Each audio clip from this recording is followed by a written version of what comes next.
Halo semuanya, balik lagi di channel Cerita Film. Kali ini saya akan menceritakan alur sebuah film yang sangat menarik untuk ditonton. Yang dimana film ini berhasil mendapatkan 4 piala Oscar sekaligus. Film ini menceritakan tentang sebuah keluarga miskin yang beranggotakan 4 orang. Yang mana nasib mereka berubah ketika satu orang anggota keluarga mereka bekerja di rumah orang kaya. Kemudian mengajak semua anggota keluarga yang lain bekerja di rumah itu dan berpura-pura tidak saling mengenal. Bagaimanakah nasib mereka selanjutnya? Daripada penasaran, mari kita masuk ke alur ceritanya. 아줌마, 그거 문 앞에 놓고 가요. 앞으로 놓고만 해주시고. 네. 승하다. 케빈. 이놈의 새끼야. 아빠 여자가 무전기가 줘. 근데 시간도 없는데 어떻게 언제 이게 다 찼어? 아니야.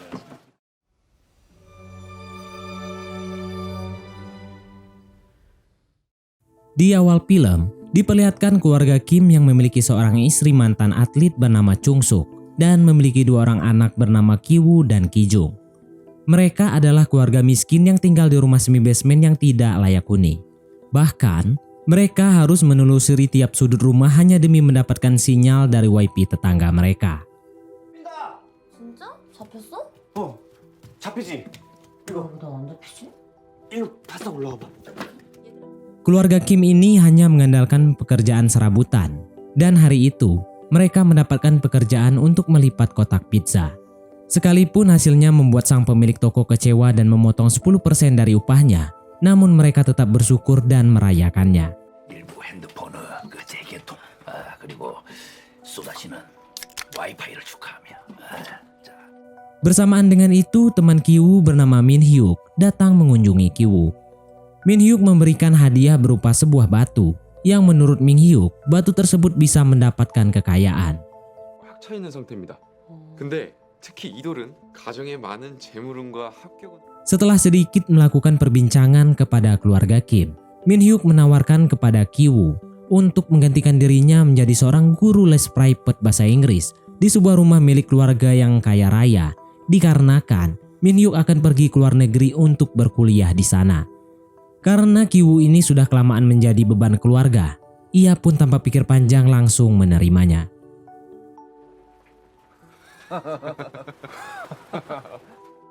Karena Ki-woo ini tidak pernah berkuliah sama sekali, Ki-jung membantu kakaknya dengan membuat dokumen dan identitas palsu agar Ki-woo bisa diterima menjadi guru les.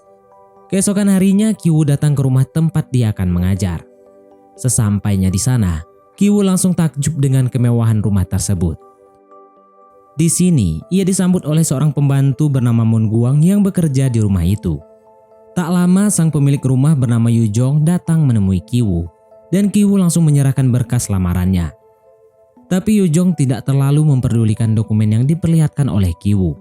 Ia hanya ingin melihat bagaimana cara Ki-woo mengajar, dan jika cara mengajar Ki-woo tidak sebagus Min Hyuk, maka dia akan dipecat. Setelah sedikit berbicara, Yu Jong langsung mengantarkan Ki-woo ke kamar putrinya yang bernama Dayi. 24번 답 확실해?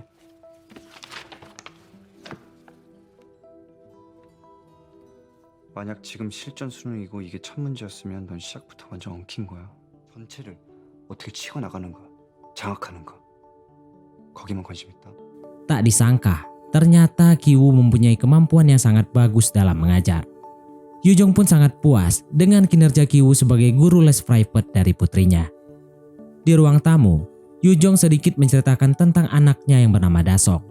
Dasong ini adalah anak yang nakal dan hyperaktif. Tetapi, ia memiliki bakat melukis yang cukup bagus. Saat mengantar Ki-woo pulang, Yu Jong mengatakan kalau mereka sudah sering mengganti guru seni karena tidak ada yang betah dan sanggup mengajarnya. Dengan liciknya, Yu Jong langsung merekomendasikan seorang kenalan yang ia rasa memiliki kemampuan seni yang sangat bagus untuk menjadi guru les dari Dasong. Dan ternyata, orang yang dimaksud Ki-woo adalah Ki-jung, adiknya sendiri. Di sini mereka berdua berpura-pura tidak saling kenal satu sama lain. Saat Ki-woo memperkenalkan Ki-jung, diam-diam Dayi mengintip perbincangan mereka dari balik tembok. Kemudian, Ki-woo permisi untuk mengajar Dayi. 다야, 우리 Saat mulai akan mengajar, Ki-woo merasa sedikit aneh dengan tingkah Dayi yang cemburu dengan kehadiran Ki-jung. Dan ternyata diam-diam Dayi ini memendam rasa pada Ki-woo. Ki-woo pun menjelaskan jika mereka berdua ini tidak memiliki hubungan apapun. Shin berpindah ke Ki-jung yang diantar oleh Yu-jong untuk masuk ke kamar Dasong. 다송이 일어나. 다송아. Ki-jung pun menyuruhnya untuk meninggalkan mereka dan tidak perlu khawatir. Yu-jong yang awalnya menolak, namun karena Ki-jung menjelaskan alasannya, akhirnya si Yu-jong pun pergi. Tanpa diduga entah bagaimana caranya, hanya dalam waktu singkat Ki-jung bisa merubah Dasong yang tadinya anak nakal dan hiperaktif menjadi anak pendiam dan penurut. Tak hanya itu, Ki-jung menjelaskan kondisi yang dialami oleh Dasong hanya dengan melihat lukisan yang dibuat oleh Dasong. 보통 그림 우측하단 이쪽 부분을 스키조프레니아 존이라고 해서 신경 정신과적 징후가 잘 드러나는 곳으로 보거든. Tentu saja sang ibu sangat kagum sekaligus terkesan dengan kemampuan yang Ki-jung miliki. Ki-jung kemudian memberikan syarat tentang upah yang harus dibayarkan jika ingin menggunakan jasanya. Tanpa ragu, Yu-jong pun langsung menyetujui syarat dari Ki-jung. Yu-jong pun memperkenalkan Ki-jung pada suaminya. Tuan Park yang tahu kalau Ki-jung akan pulang, lalu menyuruh supirnya yang bernama Yun untuk mengantarnya pulang.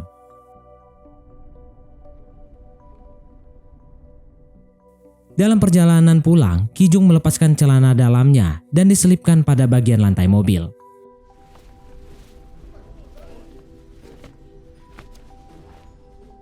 Hal ini ternyata adalah jebakan, agar nantinya ia bisa memfitnah bahwa sang supir telah melakukan perbuatan mesum kepadanya.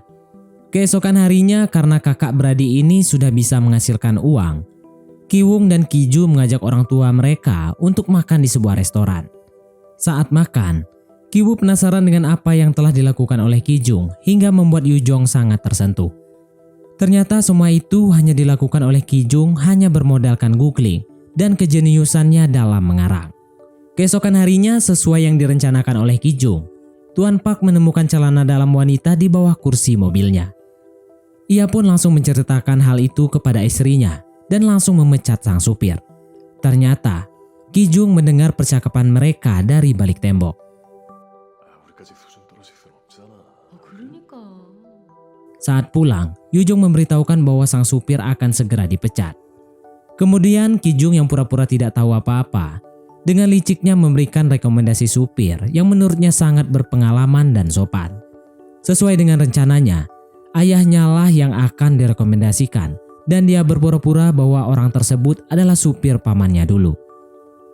Sebelum menjadi supir dari keluarga kaya itu, mereka membawa sang ayah pergi ke showroom Mercedes untuk diajari cara mengemudikannya. Hanya dengan bermodalkan itu saja, Kim sudah bisa menjadi driver yang sangat handal. Bahkan Park sang bos sangat terkesan dengan kemampuan Kim yang bisa melewati semua tikungan tajam tanpa membuat kopi di cangkirnya bergoyang. 역시 코너링이 훌륭하시네요. 아이, 쉬워 보이도 이런 게. Kini keluarga Kim tinggal mencari cara untuk bisa menyingkirkan sang pembantu rumah tangga agar mereka bisa menggantikannya dengan Chung-suk ibu mereka. Ternyata Moon Guang sendiri merupakan pembantu rumah tangga dari pemilik rumah sebelumnya. Meskipun sudah berganti pemilik, tetapi ia masih menjadi pembantu di sana. Agar bisa menyingkirkan Moon Guang, kakak beradik itu memanfaatkan kelemahan Moon Guang, yaitu buah persik, di mana Moon Guang alergi terhadap buah persik berdasarkan keterangan dari Dayi. Hal ini kemudian dimanfaatkan oleh Ki-woo dengan menaburkan bubuk kulit buah persik pada Moon Guang saat dia pulang dari mengajar. Lalu, Kim langsung memainkan perannya dengan menebar fitnah bahwa penyakit yang diderita sang pembantu adalah penyakit yang menular dan sangat berbahaya agar Yu-jong segera memecatnya. Dan pada akhirnya, alasan inilah yang membuat Yu-jong kemudian memutuskan untuk memecat sang pembantu.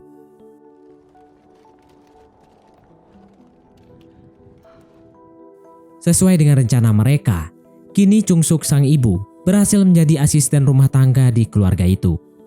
Sekarang mereka berempat sudah berhasil masuk ke dalam rumah itu dengan tetap berakting berpura-pura menjadi orang lain dan tidak saling mengenali.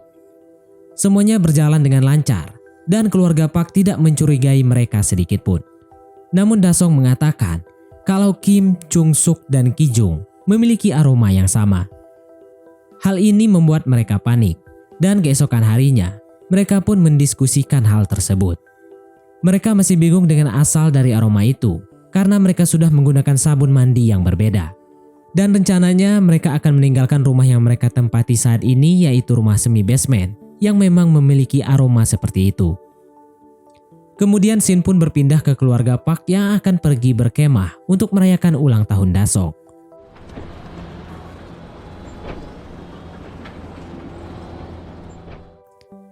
Merasa bebas karena tuan rumah sedang tidak ada, keluarga Kim kemudian memanfaatkan hal tersebut dan menikmati semua fasilitas yang ada di rumah itu seolah-olah rumah itu adalah milik mereka.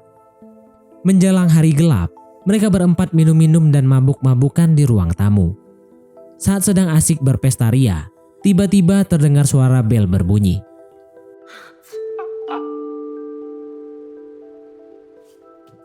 Mereka berempat pun begitu panik dan ketakutan. Ternyata itu adalah Moon Gwang yang memohon agar dibiarkan masuk untuk mengambil barang-barang pribadinya yang tertinggal di sana. Karena kasihan, akhirnya dengan berat hati Chung Suk pun membiarkan Moon Gwang untuk masuk.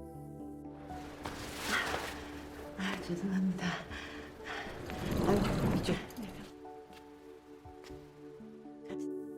Karena sudah terlalu lama, Chung Suk datang menghampiri Moon Gwang yang berada di basement rumah. Betapa terkejutnya Chung Suk melihat Moon Gwang yang sedang mendorong sebuah lemari. Dan secara diam-diam, keluarga Kim mengikuti ibu mereka dari belakang.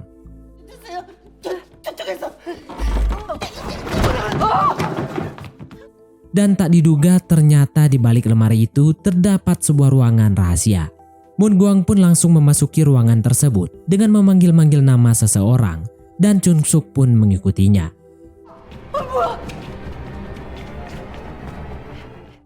Tanpa diduga, ternyata Moon Gwang menyembunyikan suaminya yang bernama Gun Se di bunker rahasia tersebut selama bertahun-tahun dengan tujuan untuk menghindarkan suaminya dari lintah darat yang mencarinya.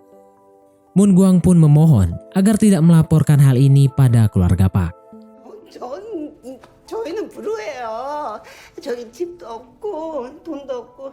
Sialnya, anggota keluarga Kim yang sedang menguping tanpa sengaja jatuh dari tangga bunker. Tanpa sadar, Ki Woo memanggil Kim dengan sebutan ayah. Lantas Moon Gwang pun segera menyadari penipuan dari keluarga Kim. Dengan cepat merekam kejadian itu dan mengancam mengirimkan videonya kepada Yu Jong, sang nyonya dari rumah tersebut, jika Kim dan keluarganya tidak menuruti perkataan Moon Gwang. Karena tidak mau penyamaran mereka terbongkar, keluarga Kim pun menuruti semua perintah dari Moon Gwang. 완전히 무슨 미사일 버튼이네. 뭔 얘기야 여보? 저 양반들 꼼짝을 못하잖아. 자 김정은 동지께서는 오늘 이번 일가족 사기단의 동영상을 Keluarga Kim pun sadar jika mereka tidak bisa terus dibodoh-bodohkan seperti ini. Kemudian ketika Moon Gwang lengah, keluarga Kim langsung menyerang mereka berdua dan mencoba untuk merenggut ponsel tersebut.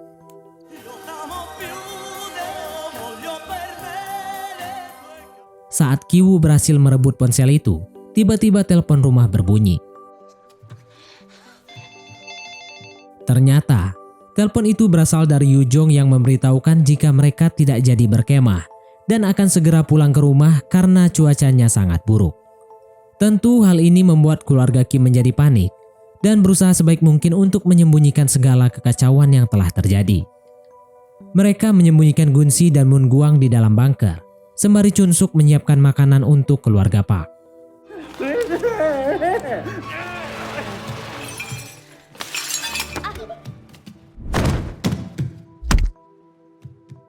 Tak lama kemudian keluarga Park pun pulang dan kondisi rumah sudah kembali seperti semula. Ki Jung bersembunyi di bawah meja sedangkan Ki Woo bersembunyi di bawah kasur Dayi karena tadinya ia hendak mengembalikan buku milik Dayi yang ia baca tadi siang. Sementara sang ayah masih berada di bawah bunker untuk mengurus Moon Gwang beserta suaminya. Saat Chung Suk menyajikan hidangannya, Yu Jong mengungkapkan pengalaman traumatik Dasong yang pernah ia alami beberapa tahun lalu saat ia melihat sosok yang dikira hantu, yang ternyata itu adalah Gunsi yang keluar dari bunker secara diam-diam. Keadaan menjadi sangat mendebar karena keberadaan mereka di bawah meja bisa diketahui kapanpun. Dan setelah seluruh anggota keluarga Park tertidur, Ki-woo dan keluarganya mencoba untuk membawa Ki-jung yang masih berada di bawah meja ruang tamu. Tapi tiba-tiba mereka mendapati si kecil Da-song muncul yang membuat mereka bertiga harus kembali bersembunyi di bawah meja. Tak lama kemudian Park dan istrinya turun ke bawah mengikuti Da-song yang ingin mendirikan tenda di luar karena mereka telah gagal berkemah. Untuk mengawasi anaknya, mereka pun tidur di sofa ruang tamu yang berada tepat di samping keluarga Kim yang sedang bersembunyi. Di sini, Park mengeluhkan tentang aroma tidak sedap yang selalu ia rasakan ketika sedang berada di dekat Kim. Karena udara di malam itu terasa sangat dingin, Park dan istrinya pun melakukan santap kasih di atas sofa yang kemudian teriakan kenikmatannya terdengar oleh keluarga Kim.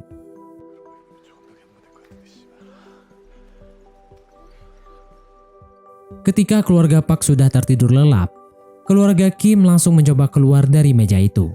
Namun sialnya ketika sang ayah Kim sedang merangkak kabur, tiba-tiba Da-song memanggil yang membuat Park dan istrinya terbangun.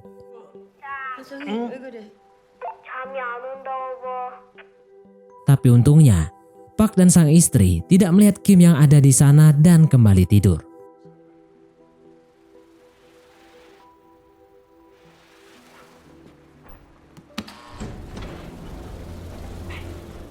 Akhirnya mereka kemudian berhasil keluar dari rumah itu dalam kondisi diguyur hujan lebat.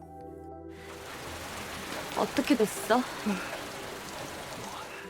Ketika mereka sampai di rumah, ketiganya mendapati rumah mereka telah terendam banjir yang cukup tinggi. Ki-woo dan keluarganya pun langsung bergegas masuk ke rumah untuk menyelamatkan barang-barang mereka. Ketika kakak dan sang ayah sedang sibuk menyelamatkan barang-barang, Ki-jung malah mengambil rokok yang ia sembunyikan dan menghisapnya di atas kloset dengan santai.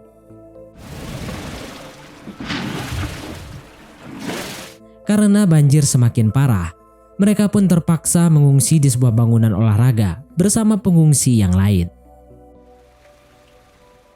Keesokan paginya Tuan Park menelpon dan mengatakan kalau ia akan menyelenggarakan sebuah pesta ulang tahun si kecil Da-song yang akan diadakan di halaman rumah.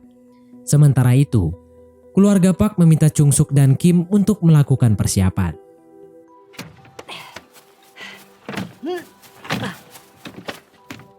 Pesta ulang tahun itu dihadiri oleh teman-teman dari keluarga Park.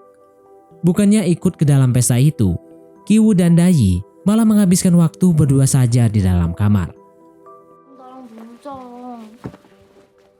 내려가는데. 저 썰렁한 사람들하고 뭐하게. 그냥 나랑 놀면 안 돼? Kemudian Ki-woo pergi ke bawah bunker dengan membawa sebuah batu yang diberikan oleh Min-hyuk untuk mengakhiri hidup Moon Gwang dan suaminya agar rahasia keluarganya tidak terbongkar. Ternyata Moon Gwang telah tewas akibat kejadian sebelumnya. Saat Ki-woo sedang mencari keberadaan suaminya Moon Gwang, tiba-tiba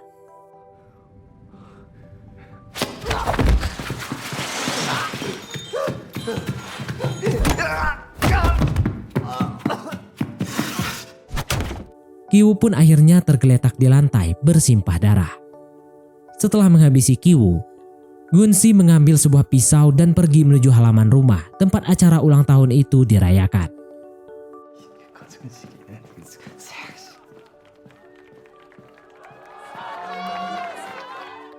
Tiba-tiba Gun-si langsung menancapkan pisau yang ia bawa tepat ke tubuh Ki-jung.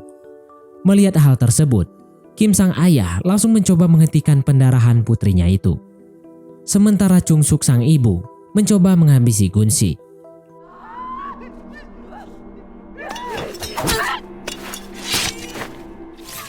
Dan pada akhirnya Chung-suk berhasil menghabisi Gun-si.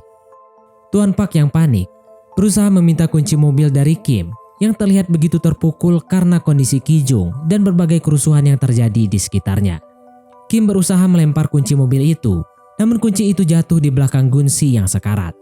Setelah itu, Park mencoba mengambil kunci mobilnya yang terjatuh di dekat Gun-si. Di sini Park terlihat begitu jijik setelah mencium aroma Gun-si. Kim yang melihat itu dan sudah muak dengan sikap Park, langsung mengambil pisau dan menancapkannya ke tubuh Park hingga tewas.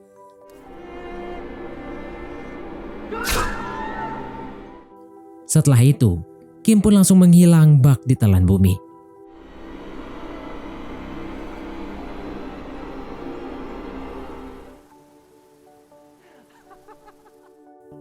Beberapa minggu setelah kejadian itu, Ki-woo ternyata masih hidup setelah dihantam batu oleh Gun-si.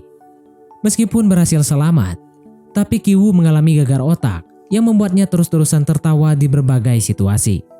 Ki-woo dan ibunya dihukum dengan dakwaan penipuan dan harus menjalani masa percobaan. Akibat dari malapetaka yang menimpa keluarganya, kini sang adik telah tewas, sedangkan keberadaan sang ayah masih belum diketahui. Setiap harinya, Ki-woo pergi ke sebuah bukit untuk terus memata-matai rumah keluarga Park yang sekarang sudah dijual dan ditempati oleh keluarga asal Jerman. Tujuan dari Ki-woo sendiri adalah untuk melihat salah satu lampu dari rumah itu yang terus saja berkedip. Ternyata kedipan itu semacam kode Morse yang diterjemahkan sebagai sebuah pesan. Pesan itu berasal dari ayahnya yang selama ini ternyata bersembunyi di dalam bunker. Setelah mengetahui semua itu, Ki-woo pun bertekad untuk bekerja keras agar bisa membeli rumah tersebut dan menyelamatkan ayahnya. Di akhir film, diperlihatkan Ki-woo yang sudah berhasil mendapatkan kesuksesannya dan berhasil membeli rumah tersebut. Kim sang ayah pun keluar dan mereka saling berpelukan untuk melepaskan rindu. Namun sayangnya, ternyata itu semua hanyalah hayalannya belaka dan film pun tamat. Mungkin sampai di sini saja teman-teman untuk alur cerita film kita kali ini. Terima kasih buat teman-teman yang telah mengikuti alur cerita film ini sampai selesai. Sekian dari saya, sampai jumpa di konten berikutnya.